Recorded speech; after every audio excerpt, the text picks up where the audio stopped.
হাতে যদি একটু সময় থাকে তাহলে একটু মনোযোগ দিয়ে শুনবেন। আল্লাহ তাআলা বলেন, হে আদম সন্তান, তুমি যতক্ষণ পর্যন্ত আমাকে ডাকবে এবং আমার কাছে ক্ষমার আশা পেশ করবে, আমি তোমার গুনাহ ক্ষমা করে দেব। তা যতই বেশি হোক না কেন, আমি পরোয়া করি না।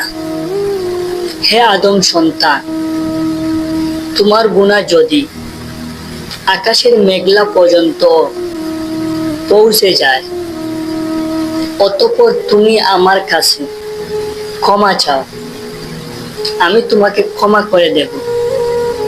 হে আদম সন্তান, তুমি যদি পৃথিবীর সমান গুনাহ নিয়ে আমার কাছে আসো এবং আমার সাথে কাউকে শরীক না করো, তবে আমি ঠিক পৃথিবীর সমান ক্ষমা নিয়ে তোমার দিকে এগিয়ে যাব। সুবহানাল্লাহ।